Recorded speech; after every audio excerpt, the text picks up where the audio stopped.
A veces, cuando escuchamos historias inquietantes, pensamos que son solo eso, historias. Algo que le pasó a alguien lejano, en un lugar que jamás visitaremos, en una situación que creemos que jamás nos ocurrirá. Pero lo cierto es que la línea entre lo cotidiano y lo desconcertante puede romperse sin aviso.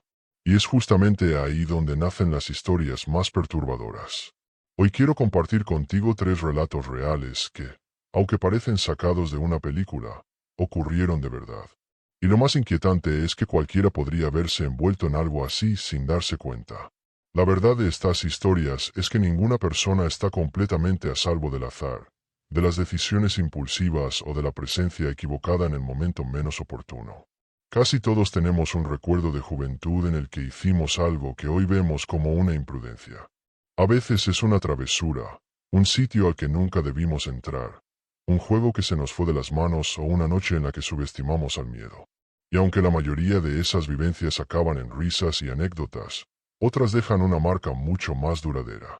Algo así le ocurrió a un grupo de amigos que solo buscaban pasar el rato explorando lugares abandonados. Lo que encontraron dentro de un edificio escolar deteriorado no fue lo que esperaban, y aunque no hubo daños físicos, el impacto psicológico de esa noche los acompañaría durante años. El relato comienza con la nostalgia de un verano aburrido, de esos en los que la juventud te empuja a buscar entretenimiento donde sea. Estas 4 personas disfrutaban recorriendo sitios abandonados, edificios viejos, lugares que habían quedado congelados en el tiempo. Nunca imaginaron que en uno de esos espacios iban a sentirse realmente amenazados. Y esa sensación es precisamente la que convierte este primer relato en algo tan perturbador. Al llegar al lugar, esperaban una escuela abandonada y silenciosa, con pasillos llenos de polvo y grafiti, algo muy típico en estas exploraciones urbanas. No había ruidos extraños, no había señales obvias de peligro, nada que les hiciera pensar que dentro había otras personas. Todo parecía normal, dentro de lo que cabe, al caminar entre paredes despintadas, salones destruidos y ecos que sonaban en cada paso. Llevaban linternas potentes, esas que iluminan demasiado, casi como si quisieran dejarle claro al edificio que ellos estaban allí. Caminaban tranquilos, conversaban, revisaban las paredes, marcaban algún rincón para recordar que habían estado ahí. Era un ambiente desagradable, sí, pero no distinto a otros lugares en los que ya habían estado. Lo inquietante comenzó de manera sutil, como suele ocurrir en las historias reales. No hubo un susto repentino ni un golpe que los alertara. Todo empezó con algo tan sencillo y a la vez tan desconsolador como la desaparición de una mochila. Una mochila que uno de ellos había dejado a la vista en un salón mientras trabajaba en un muro completamente blanco, el tipo de superficie que para muchos artistas urbanos es un lienzo irresistible. Cuando notaron que la mochila ya no estaba, lo primero que pensaron fue que alguno del grupo estaba haciendo una broma pesada. Pero no era el caso. Y ese pequeño suceso, tan simple pero tan inexplicable, fue el primer aviso de que no estaban solos. Lo siguiente que ocurrió solo añadió más tensión. Al continuar buscando el camino hacia la azotea, uno de ellos encontró un salón con un símbolo extraño pintado en la pared. No era raro ver dibujos así en lugares abandonados, pero este tenía algo distinto. La pintura estaba fresca, como si alguien la hubiera trazado apenas unos minutos antes. Y justo al lado, en una esquina, estaba la mochila desaparecida. Ese detalle, por sí mismo, habría sido suficiente para inquietar a cualquiera. Pero lo que más generó intranquilidad fue que ninguno de ellos había visto a nadie más dentro del edificio. Cuando por fin se reencontraron los 4, la experiencia dio un giro aún más desconcertante. 2 de ellos venían corriendo, completamente alterados, diciendo que habían visto personas dentro. No gente perdida o trabajadores o curiosos. Personas que estaban allí intencionalmente, reunidas, haciendo algo que no pudieron identificar, pero que les provocó un escalofrío inmediato. Lo único claro es que esas figuras no querían ser interrumpidas.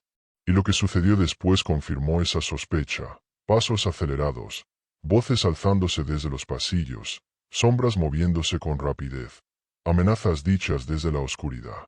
No sabían cuántos eran ni qué querían exactamente, pero sí entendieron algo esencial: tenían que salir de allí cuanto antes. El miedo, en esos momentos, no viene solo de lo que ves, sino de lo que no puedes ver.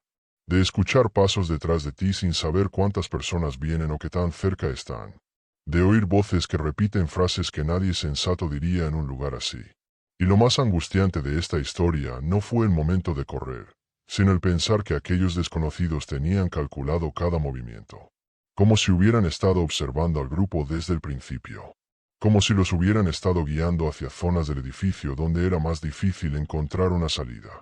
Esa idea, aunque solo fuera una sospecha, les acompañó incluso después de estar a salvo. Finalmente lograron salir por la misma puerta por la que habían entrado, corriendo sin mirar atrás y convencidos de que, de haberse detenido aunque fuera un segundo, la situación habría terminado de forma muy distinta. Nunca regresaron a ese lugar, y jamás sabrán quiénes eran esas personas ni qué estaban haciendo allí. Lo único claro es que algo o alguien los estuvo vigilando desde el primer momento. Y lo que muchos no comprenden es que, en lugares abandonados, lo más peligroso no son los edificios en ruinas, sino las personas que deciden entrar y convertir esos espacios en su territorio. La segunda historia tiene una atmósfera muy diferente, pero igual de inquietante. Aquí no hay un edificio abandonado ni un grupo de amigos explorando. Esta historia ocurre en un entorno mucho más cotidiano. Una casa pequeña y silenciosa en un pueblo tranquilo. El protagonista había buscado ese lugar precisamente porque quería paz, un respiro de la ciudad, un espacio donde nadie lo molestara. Lo que jamás imaginó es que alguien desconocido pondría sus ojos en él durante una noche cualquiera.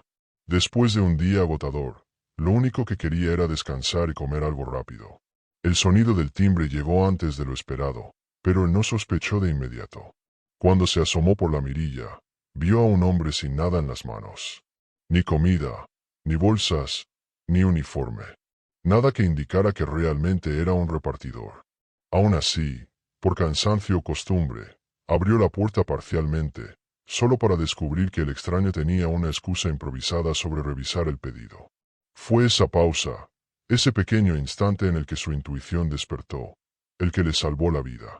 Cerró la puerta, llamó al restaurante y confirmó que la comida ni siquiera había salido. Y entonces entendió que aquel desconocido no buscaba entregar nada. El motivo exacto jamás lo sabría, pero su instinto le dijo que algo no estaba bien. Llamó a la policía para reportarlo, aunque no era una emergencia, pensó que ya todo había terminado.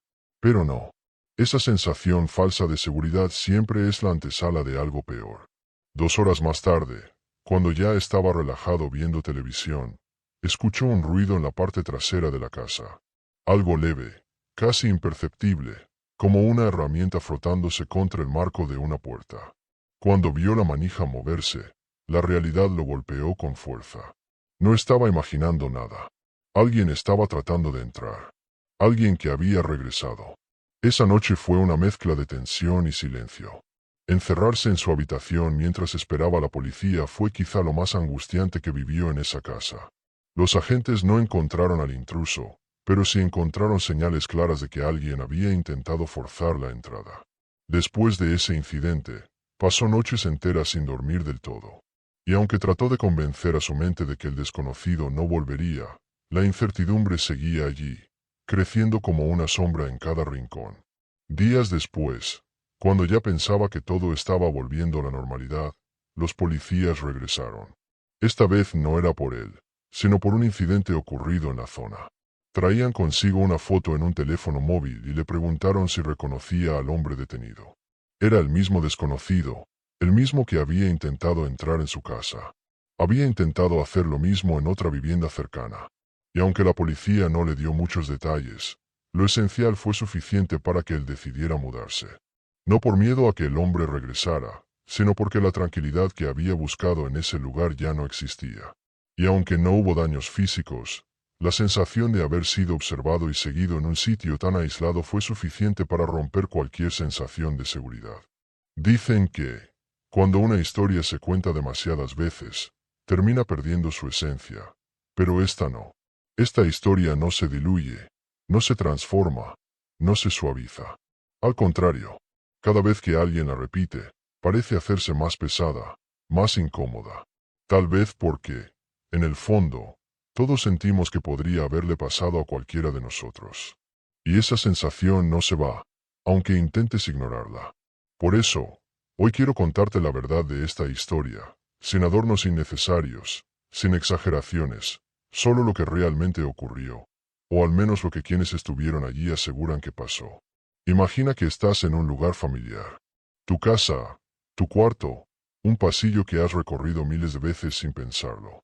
Todo está en calma, y aún así, algo, algo muy pequeño, casi imperceptible, empieza a sentirse fuera de lugar. No es un sonido fuerte, no es un grito ni un ruido extraño. Es más bien esa ligera presión en el aire que te hace detenerte, como si algo te observara desde un rincón que siempre estuvo ahí, pero en el que nunca habías prestado atención. Lo ignoras, porque así somos. Buscamos la explicación lógica aunque nuestro instinto grite lo contrario. Eso mismo le pasó a la persona en el centro de esta historia. Al principio, no le dio importancia. Un objeto movido, una puerta que parecía estar entornada cuando recordaba haberla cerrado, un leve cambio en la temperatura.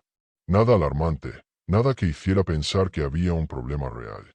Pero estas pequeñas cosas comenzaron a repetirse con una frecuencia inquietante, siempre cuando estaba solo, siempre cuando el silencio llenaba toda la casa. Poco a poco, lo que al inicio parecía simple distracción empezó a sentirse personal. Como si aquello, fuera lo que fuera, estuviera probando su paciencia, empujando sus límites. Y te prometo que esta sensación no es fácil de explicar. No puedes demostrarla, no puedes grabarla ni mostrarla, solo puedes sentirla en lo más profundo, como si algo invisible te analizara con calma. Con el paso de los días, esa presencia silenciosa comenzó a alterar por completo su rutina. Dormía menos, se movía con cautela, evitaba ciertos espacios sin saber por qué. Intentó racionalizarlo, como haría cualquiera. Debo estar cansado, se repetía. Tal vez estoy estresado. Pero la realidad es que no estaba solo. Al menos, no en la forma en que solía estarlo. Antes de seguir con lo que ocurrió después, si te gustan este tipo de relatos y quieres que continúe compartiendo más historias reales, extrañas y profundamente inquietantes, siempre respetando las normas, te invito a suscribirte y dejar tu apoyo. Créeme, lo que viene ahora te hará ver tu propia casa de una forma completamente distinta.